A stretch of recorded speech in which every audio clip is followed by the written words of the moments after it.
Good afternoon.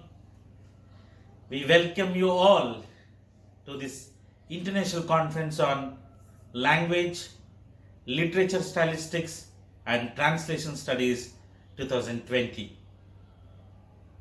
We are glad indeed to host this international conference on languages. Language is the sharp cutting edge than any other thing in this world. With language, relations, with literature, knowledge, and many other aspects of social life are learned from these language studies. Translation studies, one of the major part of these language studies. Today the technology could able to maximum utilize and help the society in many ways. Application oriented, this word is completely away from the regular arts or language studies departments, but whereas conferences like these things bring out new thoughts, bring out new applications, need not be technological applications, but can be in any form. And especially in this COVID season,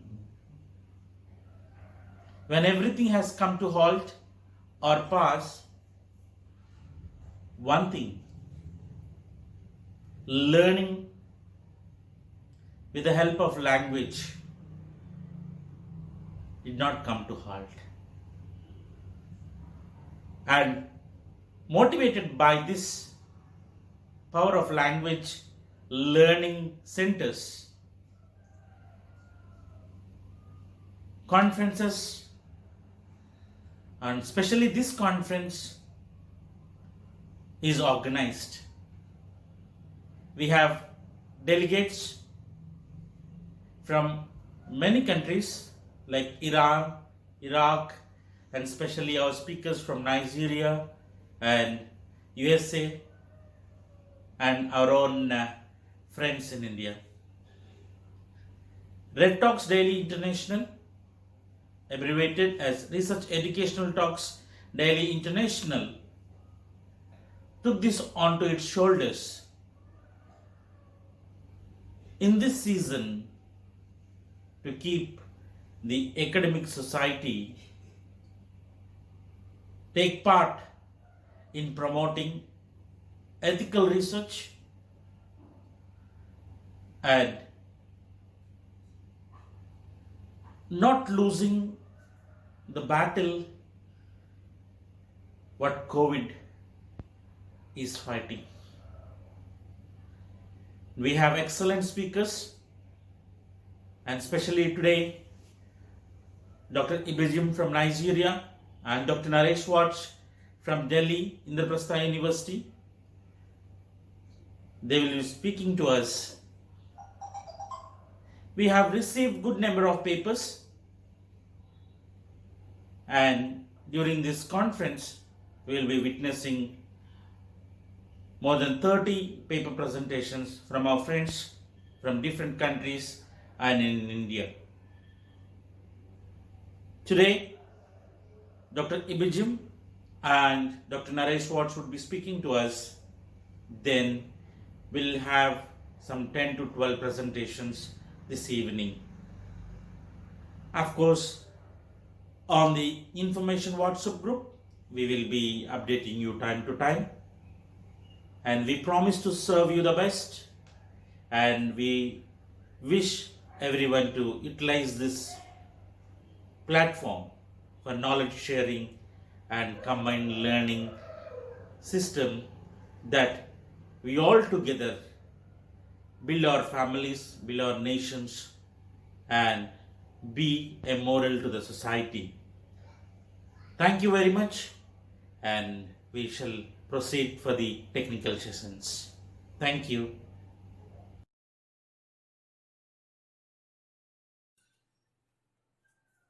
We are privileged to have in our midst Dr. Obina Ibejim, Head of the Department, English and Literary Studies, Federal University, Ebonyi State, Nigeria. Dr. Obina teaches literature and some language courses, and his areas of interest are myth, poetry, oral literature, biblical literature, and language dynamics. A graduate of English and Literary Studies, Imo State University, he also obtained a master's degree in literature and PhD in the same field from Abia State University. He is a creative writer who has published various works of literary art, with two of his works winning first and third prizes in the ANA Workshop 2017 and AEFUNI Creative Writing Competition in 2018, respectively. The most recent award for his creative achievements was the second prize in the poetry category of the 2019 AEFUNI Creative Writing Contest. He has published in reputable journals and has presented papers at international conferences such as CELF conferences in Florida in 2019. He is a member of some literary associations and currently serving as the head of the department for literary studies in AUFUNI University. Thank you, sir, for accepting our request and joining with us. And we welcome you. Kindly speak to our audience. Thank you very much, sir. Hello, my name is Dr. Obina Ibezim, Head of Department English and Literary Studies of Alex Ekweme Federal University in Dufu-Alike, Ebonyi State, Nigeria.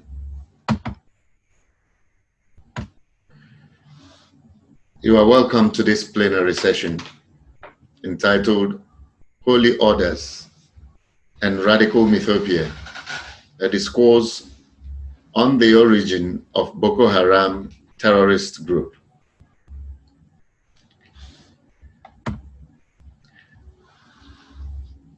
This discourse is very important given the prevalent onslaught of terrorist groups the world over.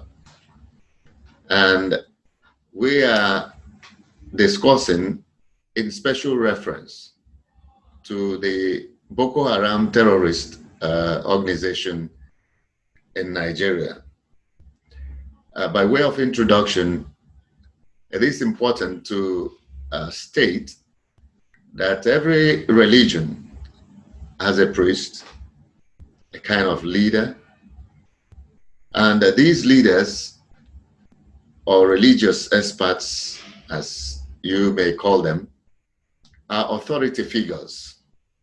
And these authority figures, they stand out as guides to the devotees or religious devout of every religion. Generally speaking, you have priests of various religions. For the Christian religion, you have the pastors. For Islam, you have imams and mullahs. The rabbis for Judaism. And for the Hindu religion, you have pujaris, purohits. And for other religions, you will have one type of leader or the other. Whatever their name may be, they are authority figures. And they wield enormous influence in the lives of devotees of their various religions. Now, in order to carry out their task of shepherding their flock, in order to carry out their task of guiding their disciples. They use myth and myth making to bring about interpretations of sacred texts. Now, one may ask, what is myth? And perhaps what is myth making? Myth is a term that denotes a story, basically from the Greek mythos, a story that talks about gods, the origin of the world. It may also talk about the ending of the same. Basically, myths tend to explain the inexplicable phenomena on the planet Earth, the things that have men bothered, the things that men can give answers to. Or why is there a day? Why is there a night? Why do we have to do this? Or why do we have to do that? Generally, an attempt to explicate social occurrences and social functions in the human societies. Now, myths are dateless. Most of the myths that we hear about have been there. We may not be able to say exactly when they were created or who created them. We may not say for what reason, apart from the explanations that society have given to them. When you talk about myths, you readily think about the classical myths of the Greek mythology, the Roman mythology. You talk about mythologies of indigenous communities, and they have been there. And they have been of much use to society in helping to guide social actions and behaviors. Now, it is important to also note that myths are not self-existing. They must have been created. And if they were created, then you talk about creativity and you talk about literature. Each successive generation also tries to make myths, and myths that will explain occurrences that are difficult to understand in their own milieu. And I dare say that religious leaders, pastors, imams, mullahs, rabbis, and so on, use myth making oftentimes in the interpretation of texts, giving meaning to the doctrines of the religions they subscribe to. And by so doing, they guide their followers onto right actions and perhaps sometimes onto deviant actions, as the case may be. Now, we must note again that myth making has a process. Myth making has a process. The first time that the word mythopia, which has been also likened to myth making, was used was in the 1930s, when J.R.R. Tolkien entitled his poem Mythopia. Now, Mythopia generally denotes the experiment of some authors with a certain genre that incorporates cultural allegories and themes that draw from cultural artifacts and also employ archetypal motifs in the creation of fictional works. Mythopia is also employed in filmmaking to mediate reality.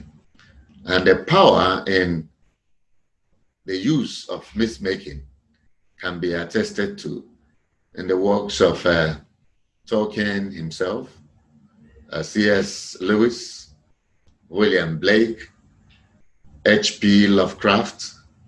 You talk about Lord Dunsany, George R.R. Martin, Marvin Peake, George MacDonald, and a few others.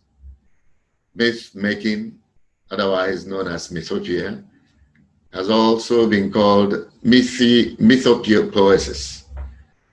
And basically, it describes that process and that art or that craft of formulating or fabricating mythologies. And with it, realities are mediated. Creative works are produced using that genre. Now, myth-making also has tools, especially in the world of religion and theology.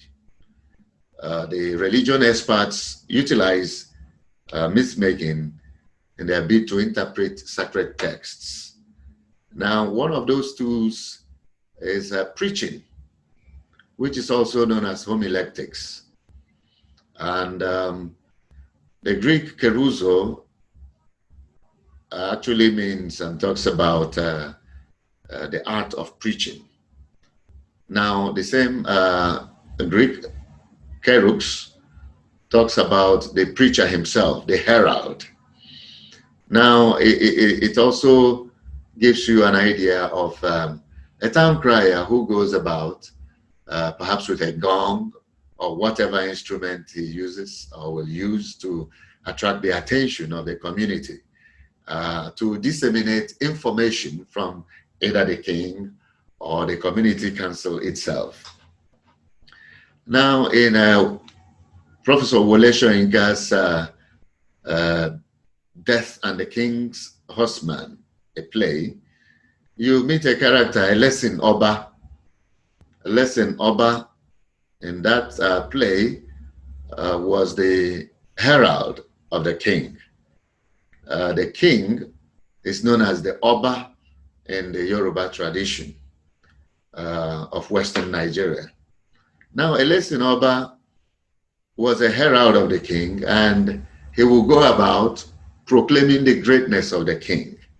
Wherever the king will appear, a lesson Oba will be his forerunner, announcing that a great man, an important personage, was present. Now, the tradition of the Yoruba people and their mythology states that the position of the lesson Oba entails that at the event of the death of the king, Elesen Oba will also have to commit suicide and join him. And the sense being that an important person like the king cannot go into the afterlife without a herald. And now it's amazing that those who occupy that position of herald of the king as a lesson Oba would know right from the onset that this will be their fate at the death of the king. And yet, without being perturbed, they carry on with their duties with dignity, knowing that it will end as soon as the king is deceased. Now, the Elesen Oba himself will have his own herald behind him, who in turn will be heralding his greatness, a man who has found favor with the king, a man who dines with the nobles. Now, that tells you that mythology has its way. In different traditions, it affects the behavior and the ideals of, if you like, indigenous societies. Now, the point that one would like to make here concerning Elesen Oba and his function as the king's herald, is that his duty can be likened to that of a preacher, as he goes about declaring the greatness and the mightiness of his king. So a religious expert, a pastor, a preacher, would also declare the greatness of the God unto whose service he has been called. Now, the word didaskalos also talks about a teacher, especially a teacher of sacred truths. And the Greek word following, didaskalia, a derivative of didaskalos, simply talks about the act or the function of teaching. Another tool that is very important in myth making is the tool of scripture interpretation, otherwise known as hermeneutics, which involves expounding, elucidating the meanings of a text for the devout of any religion. Now, the religious expert or the leaders of given religions, as it were, are licensed with a sacred license. And that kind of license, if you like, gives them the power, the authority to stretch their imagination in the bid to understand religious texts and then pass on to their congregations or their disciples or to their listeners. That license can be likened to the poetic license of a poet who sometimes can use words that in an unorthodox way to push across the message of their art or the message of their poetry. Now, another tool in the hands of a religious expert in myth making is the tool of symbolism, the use of images of perhaps judgment and perhaps the wrath of God against those who will not obey the laws of a particular religion can be invoked in myth making and in the interpretation of scriptural texts. With this, the lives of devout are guided, directed, and oftentimes it will be unimaginable the extent to which the myth-making power or the myth-making tools of a religious expert will bring his devotees to conformity and cause them to do his bidding, or perhaps the bidding of the God that they have been called to serve. Now, homiletics, as we have mentioned earlier, is actually the science. That science treats the composition, delivery, dissemination of sermons or other religious discourse, like homilies, exhortations, and other such public speech or public renditions that are of the religious type. Now, it will include preaching, sermon homilies, and catechetical instruction.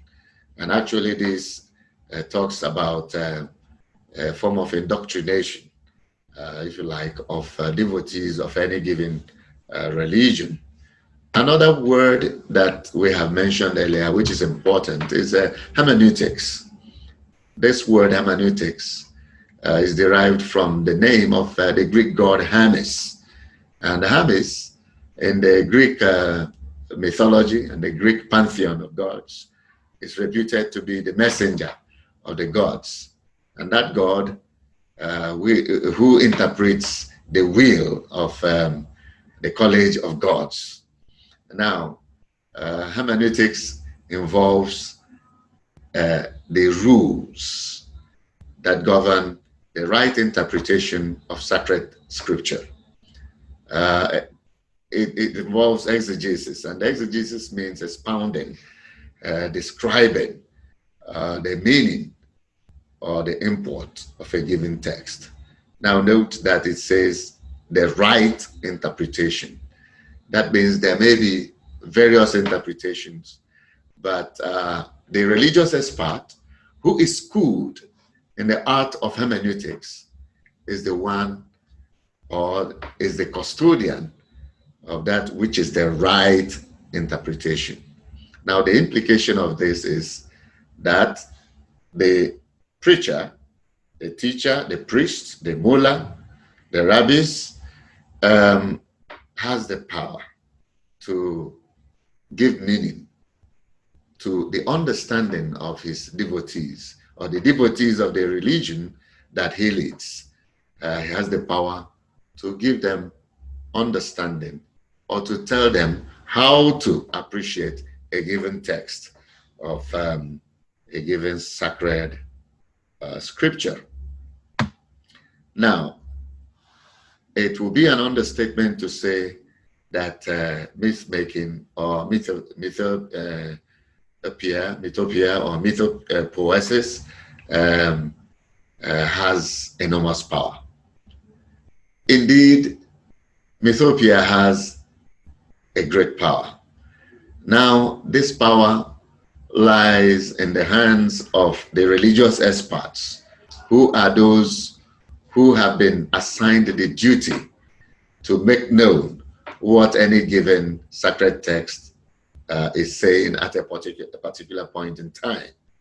Now, you see that with the power given the religious expert, the power given the preacher or the teacher of sacred truth, can make him to cause delusion in the minds of his hearers, or in the minds of his disciples, if he so wishes.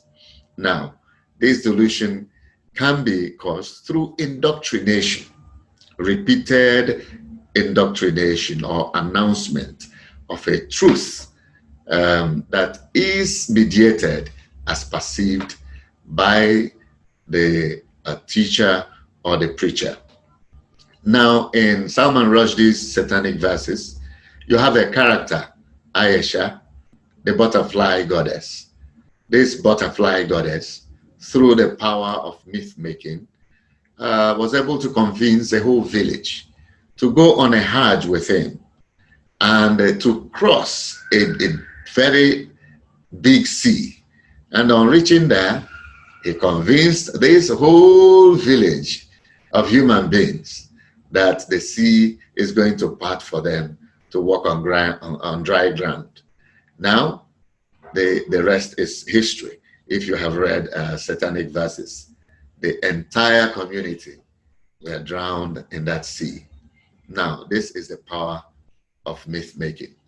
And the character of Aisha is a very interesting one, in that you have 4 characters in the book Satanic Verses that go by the name Aisha. Then number 1 Aisha is the butterfly goddess, or the butterfly prophetess. The second one is the prophet's wife, and another Aisha is found in his harem, and the 4th Aisha is found in a brothel. Now, all going by the same name, Aisha. For me, this can be likened to the manifold power of myth-making in the hands of a religious expert, a priest, a teacher, a pastor, a mullah, has that power to give interpretation of a given sacred text. Interpretation that can mortify, interpretation can edify, interpretation that can bring havoc, interpretation that can bring peace. All these lie in the hand of the religious expert who is trained in the art of myth-making using it to interpret texts. Now, the power of myth-making can be seen in the control of men. Men, full-grown, full-blooded men, can be controlled simply by how a preacher interprets a text. A ready example is the evangelist Jim Jones, who turned a cult leader, who was able to convince 900 plus of his members to commit mass suicide by the use of cyanide. Now, this event, which took place in November 18, 1978, is memorable in the hearts, in the heart of the entire world. Now, Jim Jones, one wonders what power he had to be able to guard these men unto their death. These men who willingly followed his direction and instructions and injected themselves with cyanide and were killed. This again emphasizes the power of myth-making. Now you can see the power of myth-making in the pervasive and violent behavior of suicide bombers who will not give a hoot to blow themselves into pieces and onto high heavens, simply to gain a heaven, a nirvana, an Elysium talked about by their preacher or by their teacher, who himself will not be a suicide bomber, but will be able to convince others to assume that position. Now, you can see the power of myth-making when you hear the globalist agenda of certain groups of persons in the world, people who are pushing for one world government and who subscribe to electronic ID through a forced vaccination, especially at this time of the COVID-19 pandemic. You hear all sorts of things, that there are a group of persons who want to control the world, a group of persons who want to force people to get an electronic ID through vaccination. And thereafter, that ID will be what people will use to carry out e-commerce. Now, when the evangelical Christianity hear things like this, you see them referencing a prophecy that was made in the Christian Bible in Revelation chapter 13, verse 15, which actually talks about a despot who will arise at some point in world affairs and will cause all men, both small and great, to receive a mark on their right hand or forehead, and with that mark, they will be able to carry out commerce.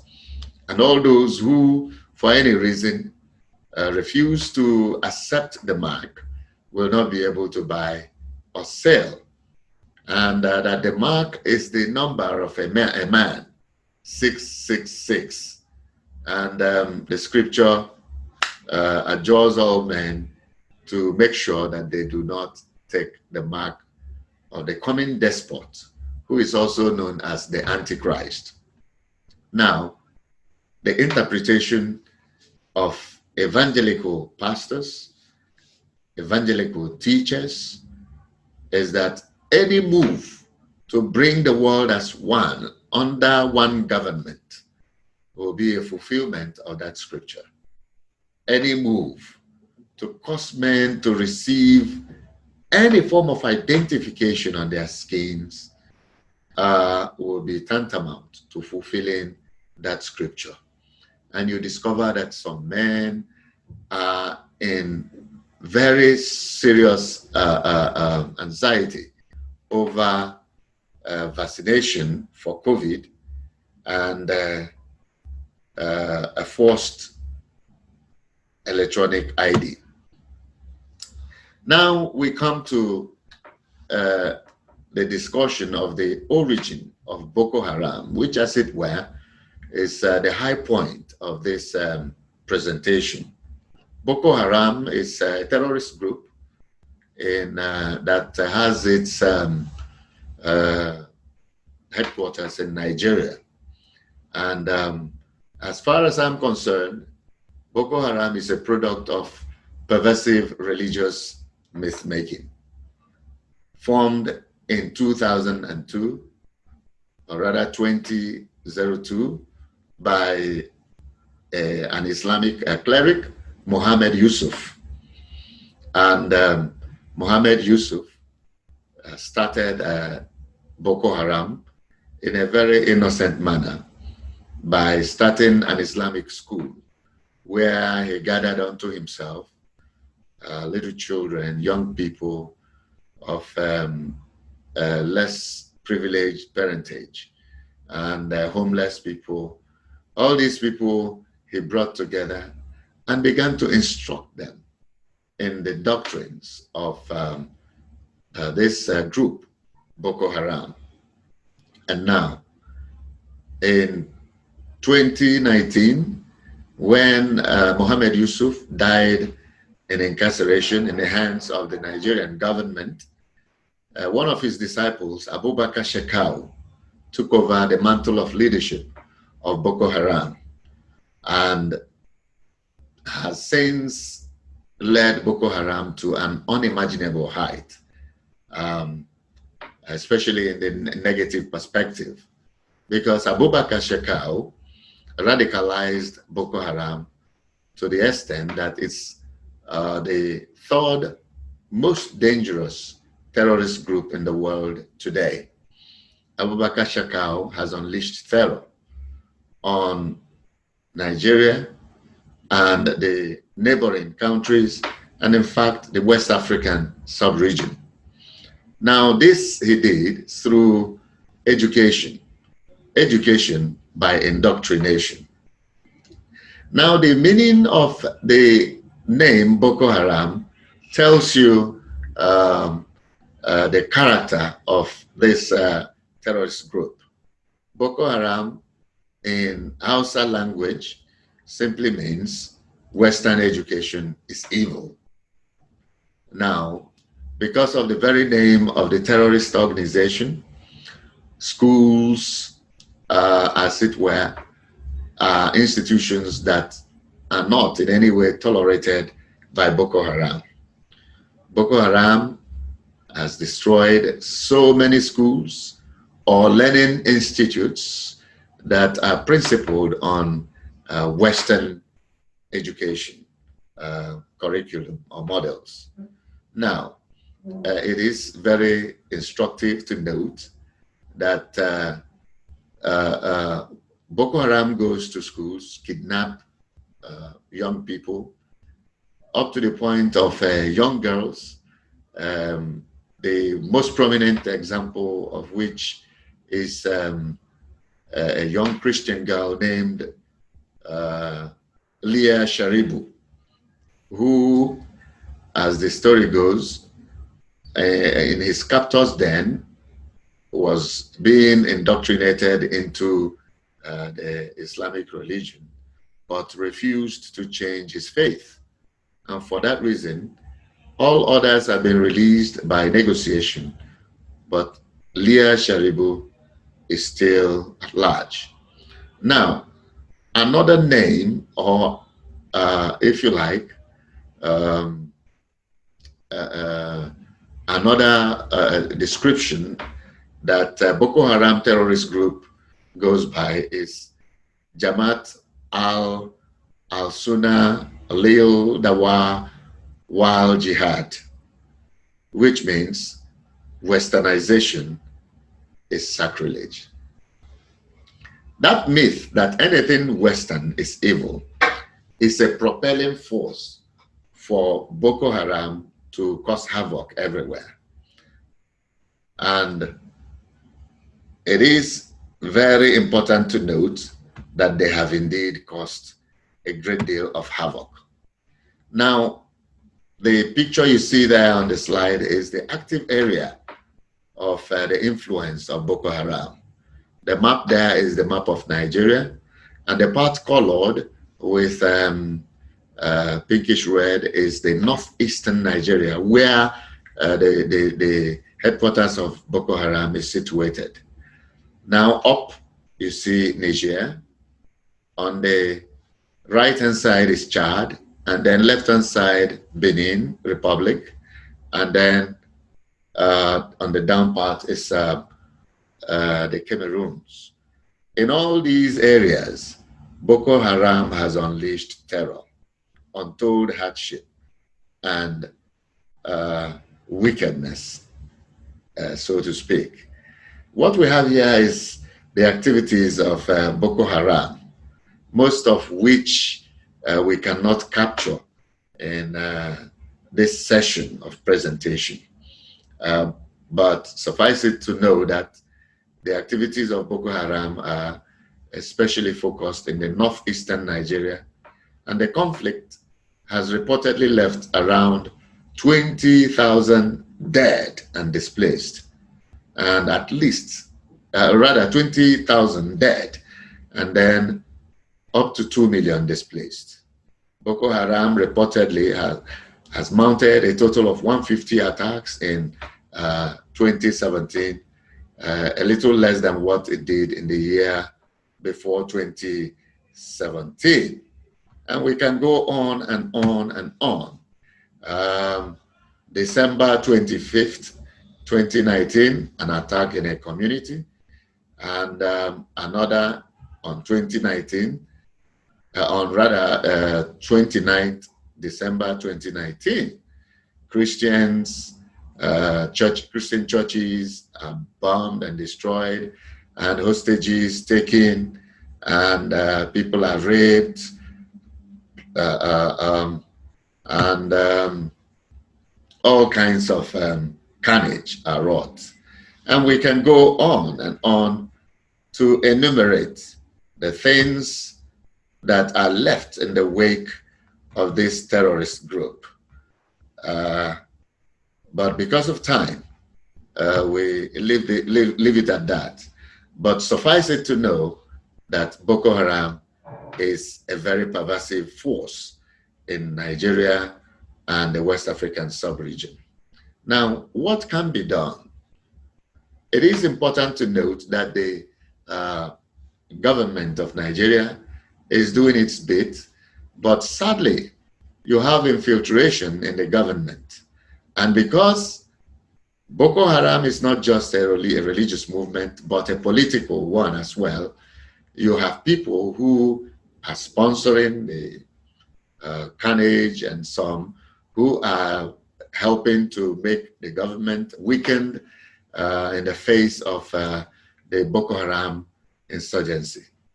Now, we must advise that governments should, as a matter of urgency, formulate guiding formats for religious education. And this way, sects are guided as to what to teach and what not to teach. There ought to be institutes of de-radicalization, put in place to help de-radicalize those who already are tainted with such evil myth-making and evil doctrines. Now, it must be emphasized that myth-making of the positive sort can be a tool for proselytization of religious converts. While this is being done, I believe that the activities of terrorist groups the world over, and especially that of Boko Haram in Nigeria and the West African sub-region, will be stemmed and will be curtailed. In conclusion, it is obvious that the myth-making power of the clerics of different religious sects is enormous, and it goes a long way to helping to give strength to terrorist organizations all over the world, and it cannot be taken for granted. Boko Haram is a product of conscious myth-making aimed at indoctrination as well as control of the gullible. Furthermore, it is as much a political movement as well as a religious one. And I believe that the few points that we have raised and issues that we have addressed here will help in its own way to stem the tide of Islamic and any other religious radicalization or terrorist organizations. Thank you for patiently listening.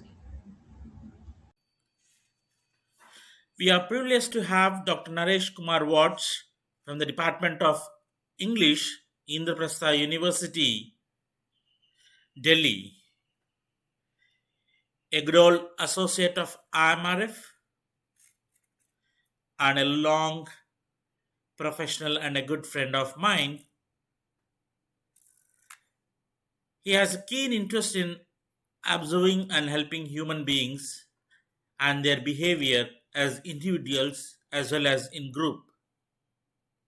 That's how the relationship bloom. His academic research interest includes individual personality and society, media and communication skills. He also has postgraduate diploma in personal management and industrial relations, psychological counseling, etc. He has conducted several workshops on English speaking, stress management, and self image management for students as well as professionals. Dr. Naresh Watts by now have guided more than 12 research scholars leading to doctoral degrees. He has published more than 25 articles in reputed journals of international and national repute. He have delivered more than 10 lectures in India and abroad on various platforms motivating the students, scholars, and the faculty. He has bagged many awards and of international and national repute. He has published a book from his desk and a good friend, a good speaker, motivator, and ever ready to encourage. Thank you very much, sir, for being with us. Kindly speak to our audience. Thank you very much. My namaste and regards to all the participants of this International Conference on Language, Literature, Stylistic, and Translation Studies 2020. First of all, I thank the God Almighty, the Supreme Soul, for sparing us all together in this pandemic. Some way, I find these difficult times have come as blessings in disguise because we finally came to accept the new technology. Otherwise, I doubt that we'd have changed to this new mode of interaction, that is online conferences, though it had been happening. But now it's all in a big way. Should I say, this is all today available with us.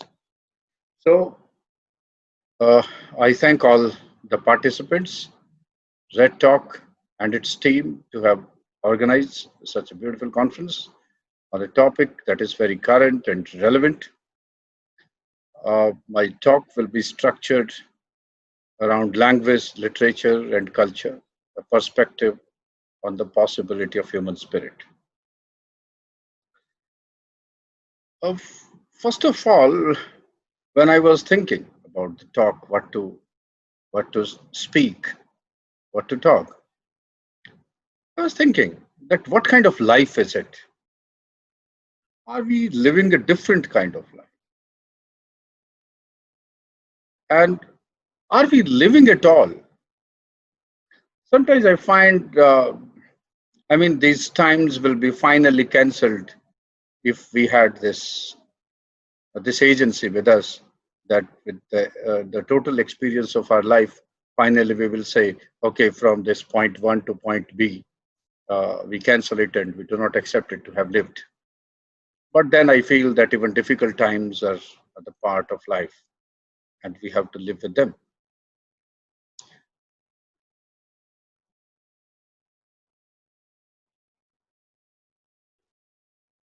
This is the plenary session, and we would like to start with our motto, that is Athato Tattva Jigyasa. आओ हम परम सत्य की जिज्ञासा करें. Then, therefore, inquire into essence, inquire into the truth. Other words, let's be curious, because curiosity is the thing that brings us all together, that motivates us to know more, to come together, to discuss what we think, to know what others think, and to tell exactly what our ideas are, in order to not validate our ideas, but in order to discuss it with other people, and finally come to some kind of not finality, because knowledge can never be final, but to come at some kind of harmony. Uh, these will be the contents of my talk, though it's just a table of content, not the total structure of the talk, because while discussing, we might go point to point, maybe skipping some point and taking it later. I really like this statement from our scriptures, that is, Sehna Vavatu, Sehnau Bhunaktu, Seviryam Karvavahe, Tejasvi Navadhimastu, Ma Vidvishavahe, Om Shanti, Shanti, Shanti. Our Upanishads have made this arrangement in the structure of our knowledge, that we come together, sit together, discuss, generate energy. Energy in the form of knowledge, energy in the form of ideas, energy in the form of theory. Anyway, we like to define it. Anyway, we like to understand it. And these things were there thousands and thousands of years ago. Saha, come together. Now, both. It can be a teacher and a student. It can be two curious people sitting together, discussing, sometimes arguing, maybe. Two parties, interested parties, or two curious parties, two groups, I think. Instead of two individuals, we can think of two groups also. And the topic statement says, may it protect us both together. So what is this it?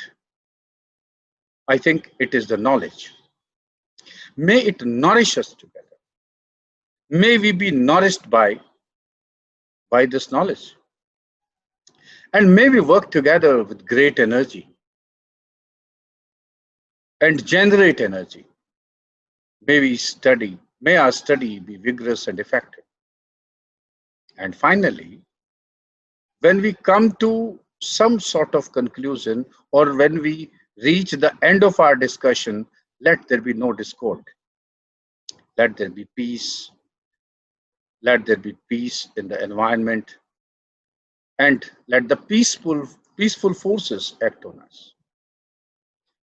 This was the spirit which was given to us, given to the social and intellectual discourse of the country thousands and thousands of years ago, when at other places, probably there were hardly any any idea about knowledge, any idea about scriptures, any idea about writing when uh, such treaties were written.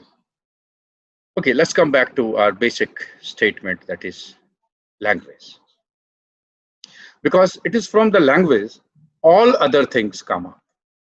As in the table of content I showed, that whether it is representation or it is discourse, it is self or identity or meaning or whatever it is. Even cultures start from the language. As they say in the very beginning, uh, rishis were exposed to language first, because the first person will get the language, and then the world was unfolded. I mean, the meaning was unfolded, but it was only then. After that, when what we come across first, it is always earth, it is always meaning, it is always the world, it is always a nature, whatever it is unfolded in front of us, it is earth. There has been a very long ongoing debate about whether thought came first, or the meaning came first, or the words came first. There's no conclusion about it. It cannot be concluded also, because knowledge is never in the state of finality. It can never be in the state of finality. So that matter.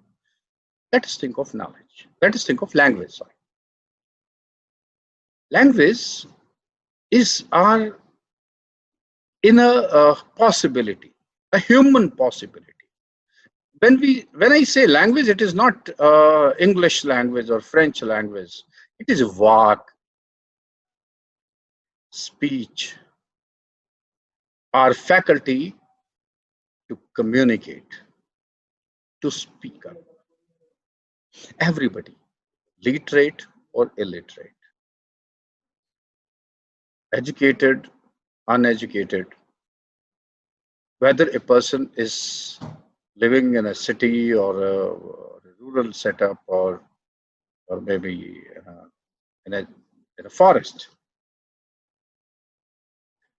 has some language in some form. So it is always there. Language is always there. It is the motherhood. It is like motherhood. We are surrounded by motherhood. We imagine a fetus inside the womb. That womb is motherhood. When a person is surrounded by the motherhood, this idea can be extended further. As you know, we say mother tongue, matra bhasha, bhasha mata. Language is always there. It is just there. We do not have to imagine it. We don't have to, because it is there. It is given already in some form, in whatever crude form, or it is in exalted form. It depends. So it is our inner possibility.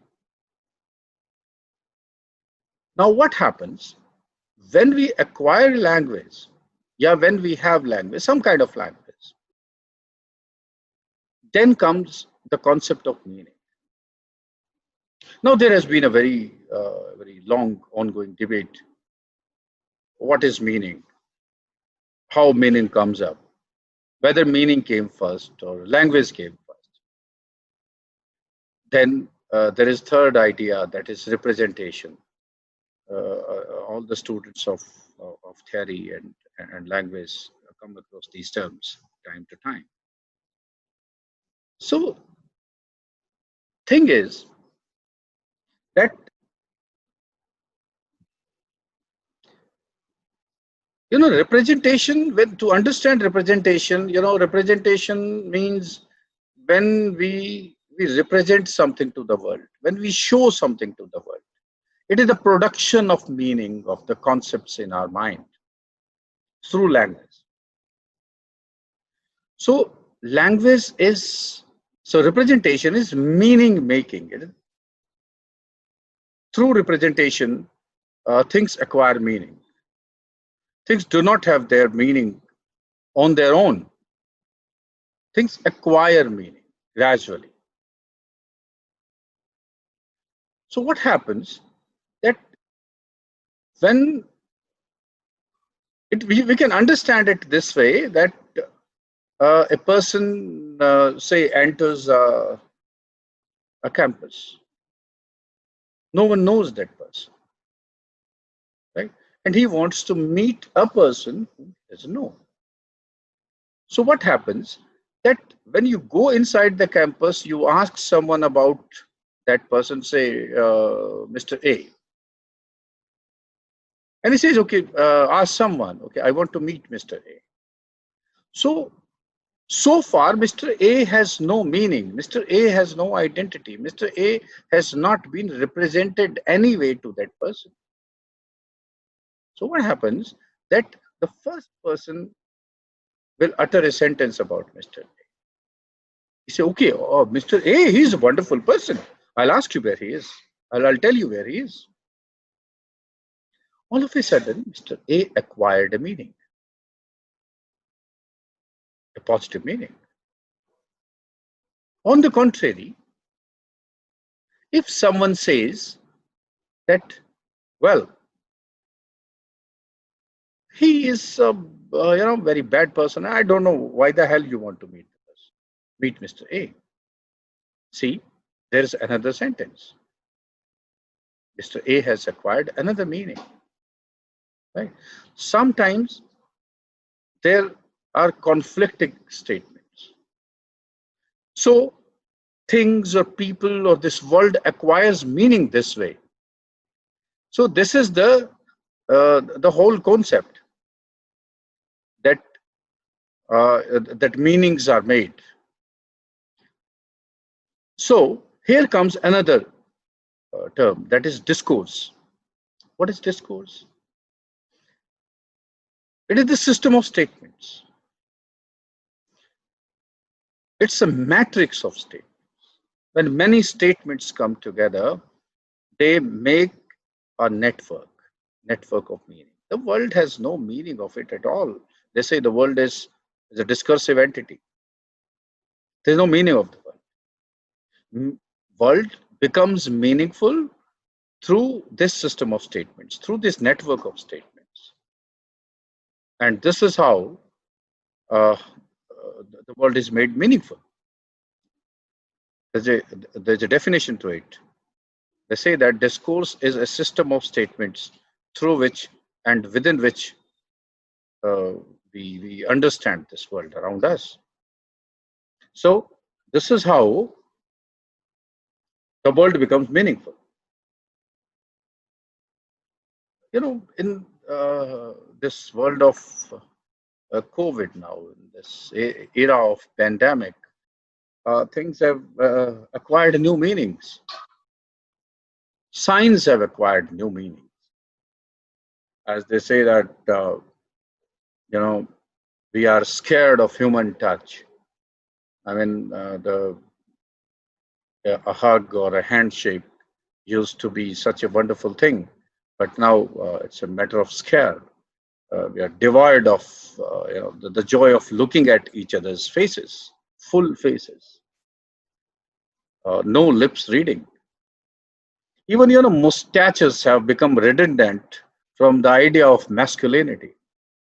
Earlier, we used to identify a person maybe from the kind of mustaches, and many people identified their masculinity through them. Now it is all gone. There are no nose pins, no nose rings, no lipsticks. There are no moles on the chin, no moles on the cheek. There's no warmth of breath. And I don't know when the times will come when the poets are going to humor themselves again. The Eid was almost colorless. There were no hugging. I still remember that song, Eid ka din hai, gale mille jalim, rasme dunya bhi hai, mauka bhi hai, dastoor bhi hai. this mocha and dastur, this chants and tradition all went away. So when we hear even these songs, you know, the the emotions that emerge are sometimes of fear. So,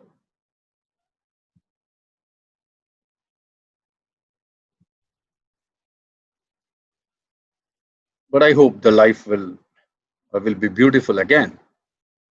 Psychologically speaking, we are going through a phase of cognitive dissonance. Thoughts and feelings are at variance, giving us different impulses, causing us mental discomfort. It is giving such an anxiety that we are not able to devise a suitable defense mechanisms against the lurking threats of this pandemic.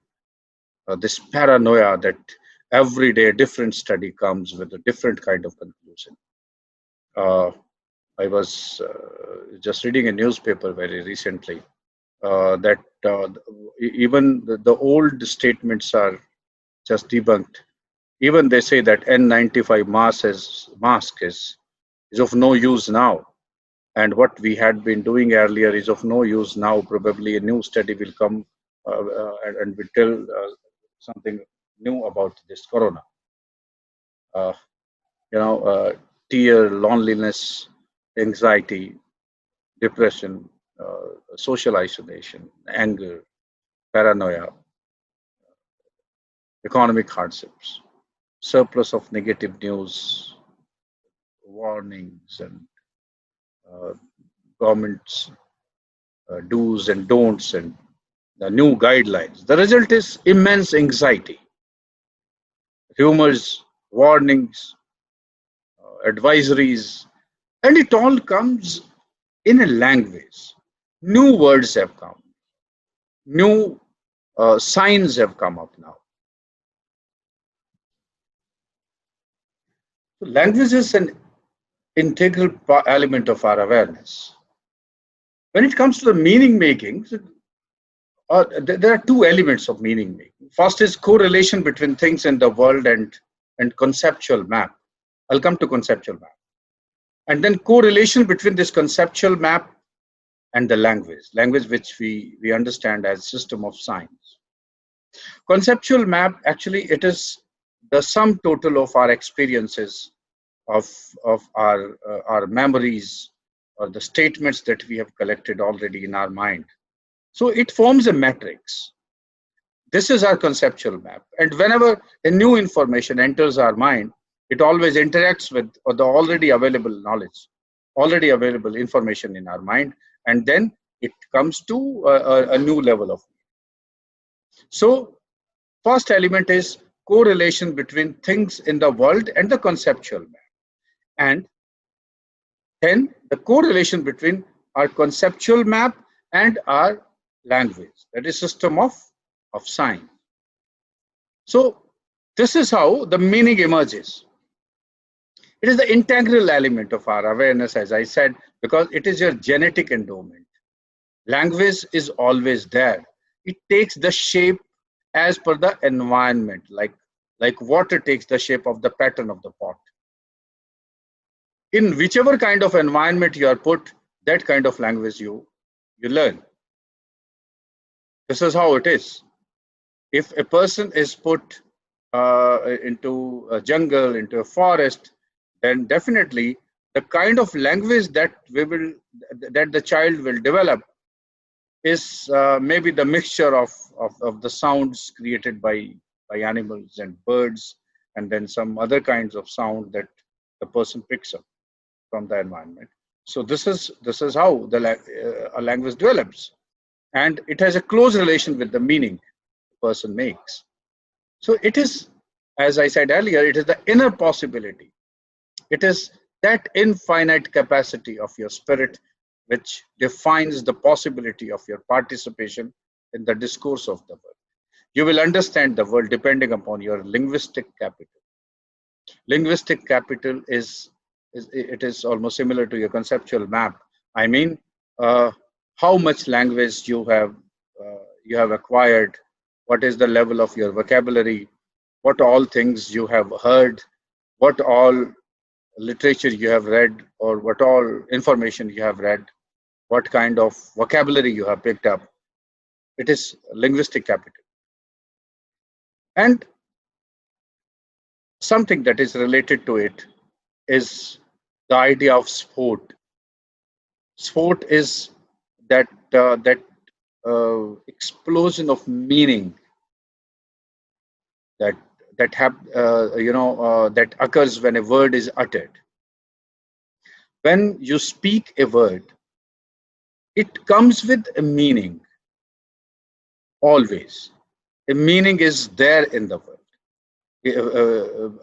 of the word, because imagine that you have heard something in some language which you may not understand fully. But this is very sure that when you hear a statement, say, if you are a person living in Delhi and you hear somebody saying something in Magahi or Maithili language, or maybe a Tamil language, or maybe Malayali language. What happened that when you hear a statement or something in some other language which you do not fully understand, you will make some meaning of it. It may be right or wrong, that's a different thing. But you will make some sense of it in your own way. That will be your personal meaning. This is sport. It is not the meaning. Sport is the process. Now, what happens if you learn this language a bit more? Now, the level of meaning, or probably accuracy of meaning, or relevance of meaning, whatever you call it, that will be different. That will be better from the earlier.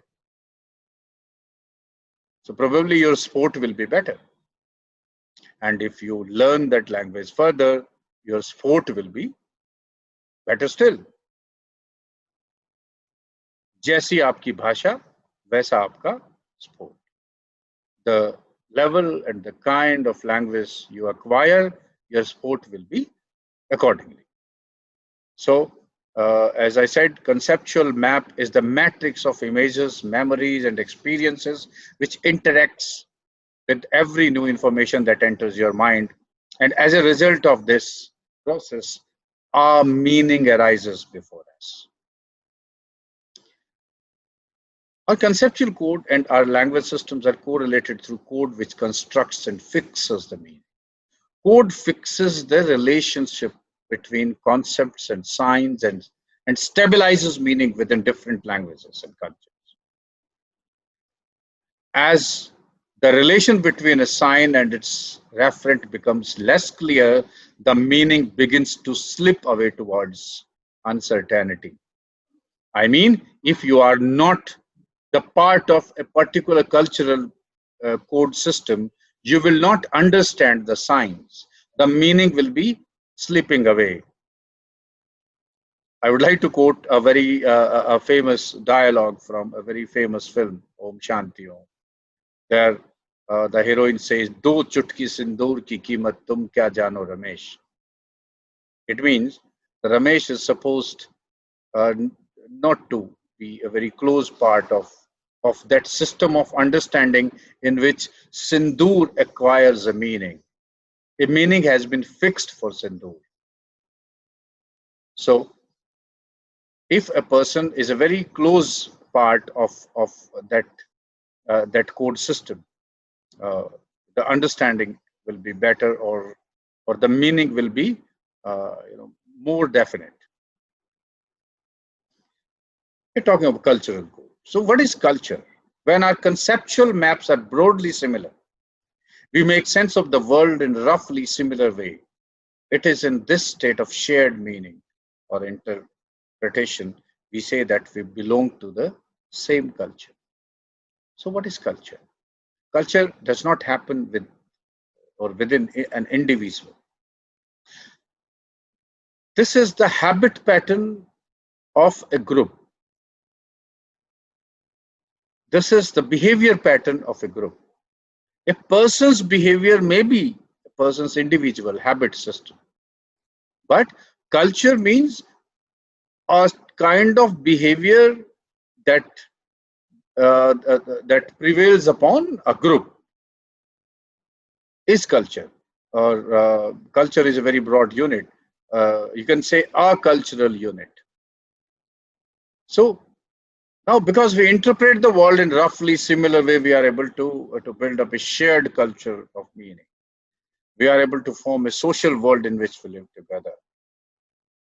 Hence, culture is best understood in terms of shared meaning and shared conceptual map. We are aware of the idea of globalization. See what has happened. We can see the level of cultural homogenization all over the world.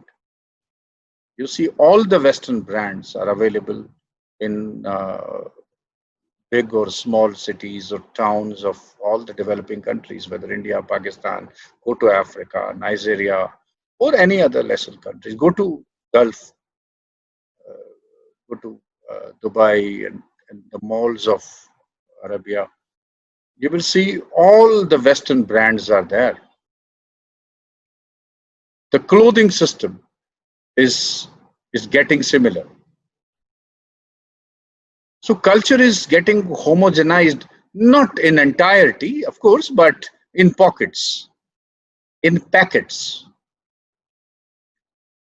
You see, within India, see in the context of India, in the marriages now, of course, in pandemic, everything has been stopped, of course.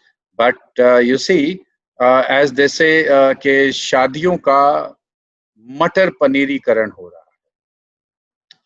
I mean, it is mutter paneerization of the marriages all over India.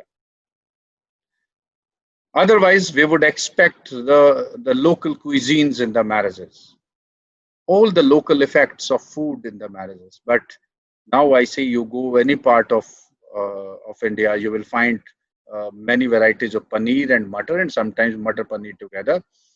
So this is also a kind of cultural homogenization that is getting. Similarly, as I said, globalization also, in which the conceptual map maybe of fashion or of food. You see that you can eat pizza anywhere in the world. You will find the pizza is there, and you will see on the streets people delivering pizza, delivery boys on the motorcycles all over. Dominoes, it is dominoization of the world, you can say. So this is how the culture is. And when we say meaning, having a shared conceptual map is not enough. There has to be a shared language also, so that the meaning can be represented and exchanged. In India, they say that English is the link language. So we have shared language, English. If you know English, you will face very less problems when you go to from one place to another. I remember whenever I go to Chennai or any other places, you know, in South India, since I can comfortably speak English, I have no problem. But I find the other people, those who are not very well versed in English, they face problem. Similarly, my fellow Indians from South India, when they come to North India, and though they are able to speak speak very good English, but if they do not find a person knowing English, then they face a lot of problem, because again, probably they are not very good at Hindi. Our shared concept must be translated into a common language so that we can correlate our concepts and ideas with science. So what happens that when we talk of language, it's not always spoken language. We have to talk about written language also, literature. We generally identify it as text, a literary text. But text is not limited to literature. Anything is text. Any sign which is capable of delivering meaning, giving meaning, is మన పక్కన దేవుడు పంపించామంటావా చెప్పదు చూడాలి ఏమన్నారు కట్టని ఇంకా time ఉంది.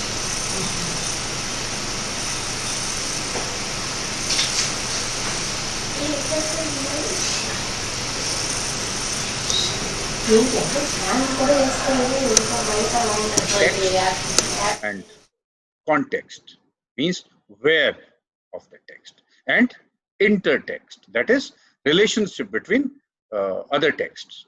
I mean, a text does not evolve from isolation anywhere. It is a part of a process in which many ideas come together in the mind of the writer. A writer does not grow up in isolation, because as a writer you read a lot, and then you interact with other people, interact with the ideas and thoughts of other writers, and then you come to your own text. So a text always happens into an environment of intertextuality. Then another element of textness is readability of the text, and of course nonetheless meaning of the text. And then when Rolla Bhatt came, he came with the idea that there is a difference between text and work. So he gave this idea that text is a different level of textuality, or of language, and work is different. So according to him, a work, it is something that occupies a space. It can be seen, it can be held in hand. What is text then? Text is held in language, not in hand. Text is real. Work is reality. Text is demonstrated. Work is displayed. So text is a methodological thing. Text. Now what happens that with the advent of new theories, many old ideas were just thrown into wind, and then there was a new idea, that is meaning freeness. Text is freed from the meaning, not meaningless, meaning freeness. A text is a methodological field. Work is a thing, concrete and occupying a space on the paper. Work says what it means.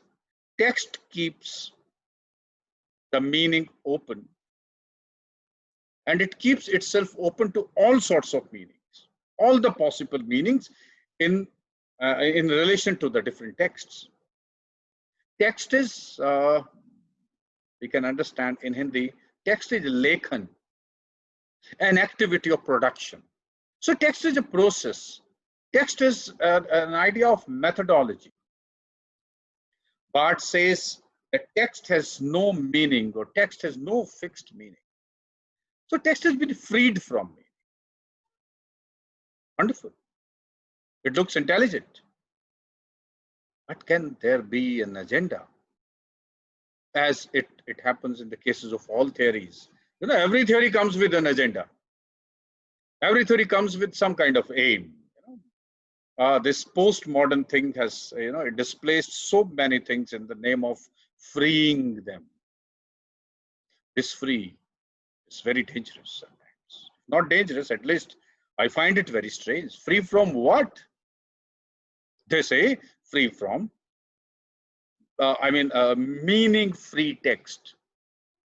So I don't know what that freedom is.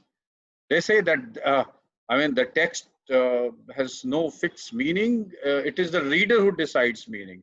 This displacement of meaning and the concept of deconstruction actually comes as a tool to displace the established concepts under Marxist agenda. I sometimes think it is. A logic was displayed to disprove and dislodge the old so as to plant the new. To uproot the order, all literary heritage has to be diminished. The author has to be killed in order to manhandle the book and to leave it vulnerable to all sorts of interpretation. You know, चौकीदार को तो पहले मारना पड़ेगा ना. You have to either make the watchman disappear, or you have to kill the watchman. The new idea is the watchman is dead. So now manhandle, plunder, or do anything with the territory that he was watching. The results are Mother Nature has been reduced to the level of environment. Mother Nature. प्रकृति के मातृत्व को पर्यावरण बना दिया. And what they say? Let's manage environment. पर्यावरण को manage करें, संसाधनों को. Scriptures are reduced to the level of text so that they are quote unquote freed from their meaning, so that we can dislodge them from the established meanings, the established order, and the established ideas. ग्रंथों को सिर्फ लेखन कर दिया है. They say that the knowledge which was bestowed by God to the rishis, जो दृष्टा थे, the rishis who received knowledge. So the whole idea was debunked. So meaning, hence knowledge, it's suspended eternally. रचनाकार को बेदखल कर दिया गया, समाप्त कर दिया. रचनाकार, the creator, is dislodged, rather disowned on the level of culture. Geoffrey Thurley, I read one essay from him, where he says that Barth's essay From Work to Text is no more than an expression of the determination not to acknowledge the old bourgeois literature. And we should waste our time chasing shadows of the shadows if we try to assign this phrase, his phrase, any concrete meaning. Today, we are surrounded by such a mass of theological position, of theoretical positions. It is almost impossible to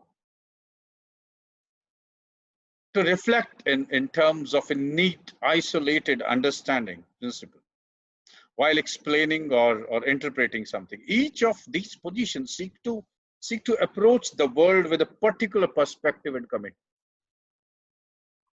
There are numerous approaches, each with a theoretical frame, as there are so many micro-genres of literary expressions now.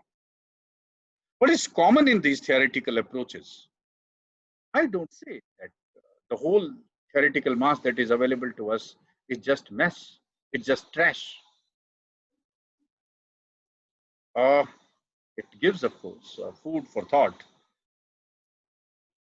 The first thing that is common in all these theoretical positions, what are these theoretical positions, by the way? Structuralism, modernism, post-structuralism, feminism, gender, deconstruction, psychoanalysis, Marxism, new historicism, reader response theory, colonialism, and so many other positions. And not only that, all these isms have their one more version, that is post. There's a modern, then there is a postmodern.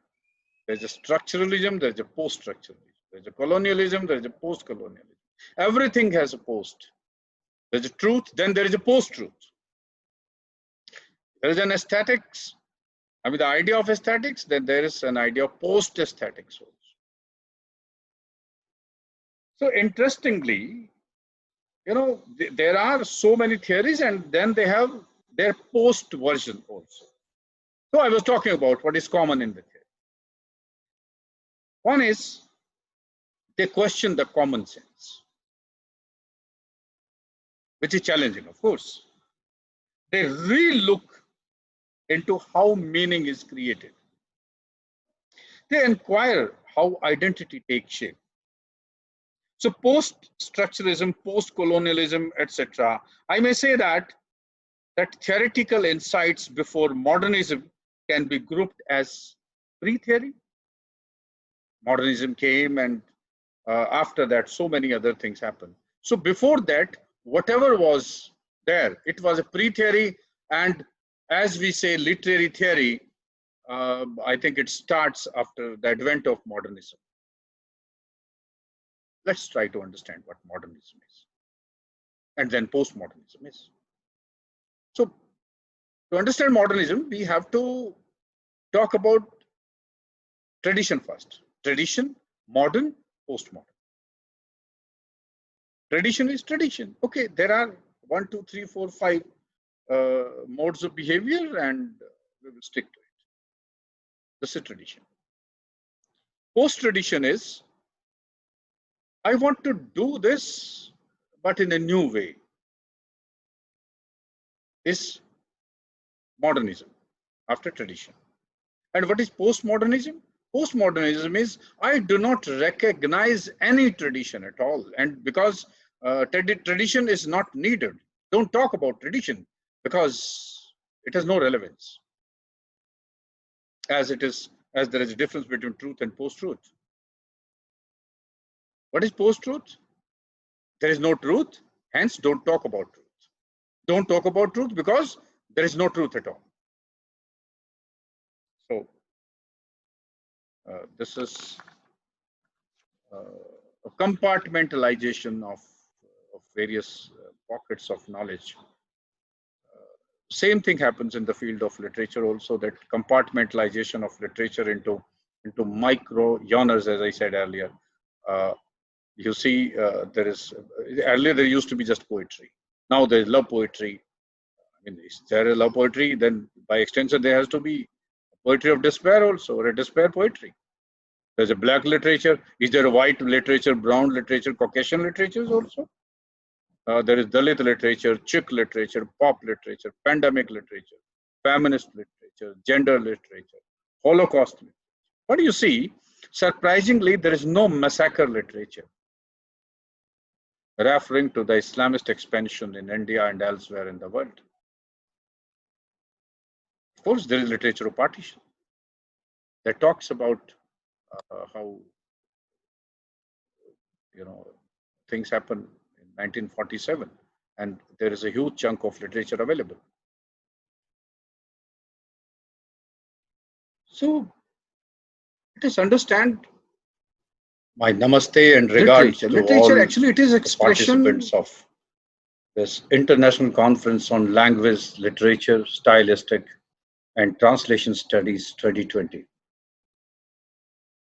First of all, I thank the God Almighty, the Supreme Soul, for sparing us all together in this pandemic. Some way, I find these difficult times have come as blessings in disguise, because we finally came to accept the new technology. Otherwise, I doubt that we'd have changed to this new mode of interaction, that is online conferences, though it had been happening. But now it's all in a big way. Should I say, this is all today available with us. So I thank all the participants, Red Talk and its team, to have organized such a beautiful conference on a topic that is very current and relevant. My talk will be structured around language, literature, and culture, a perspective on the possibility of human spirit. First of all, when I was thinking about the talk, what to speak, what to talk, I was thinking that what kind of life is it? Are we living a different kind of life? And are we living at all? Sometimes I find, these times will be finally cancelled if we had this agency with us, that with the total experience of our life, finally we will say, okay, from this point 1 to point B, we cancel it and we do not accept it to have lived. But then I feel that even difficult times are the part of life and we have to live with them.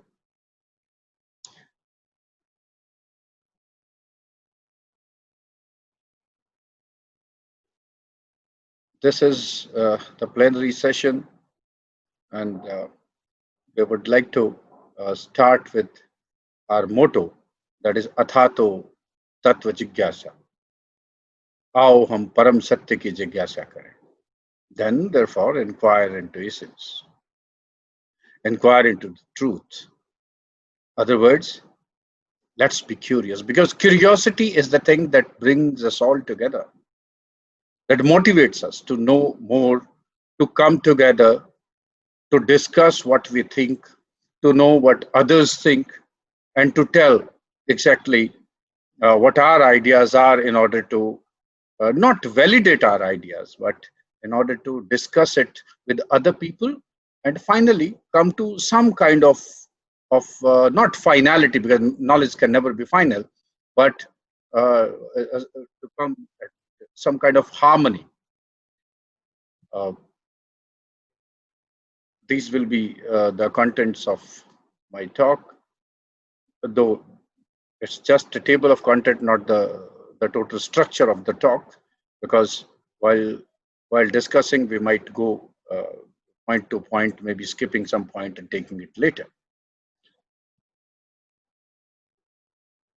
I really like this statement from our scriptures, that is, Sehna vavatu, Sehnau bhunaktu, Seviryam karvavahe, Tejasvi navadhimastu, Ma vidvishavahe, Om Shanti, Shanti, Shanti. Our Upanishads have made this arrangement in the structure of our knowledge, that we come together, sit together, discuss, generate energy in the form of knowledge. Thank you very much, sirs, for your informative talks this afternoon. Once again, we thank you for accepting our requests and enriching us with your excellent informative talks. Thank you very much, sirs. Now, we'll move for the discussion with our resource persons. Our resource persons will be available to clarify or to speak to you if anything that you would like to ask regarding their talks or the subject. Below this window, you'll find discussion live in Zoom. Kindly click it. You'll be taken to Zoom. There, each one will get the opportunity as per your choice to speak to the speakers and clarify if any. And further instructions shall be given there in Zoom. And that's for now. Thank you very much.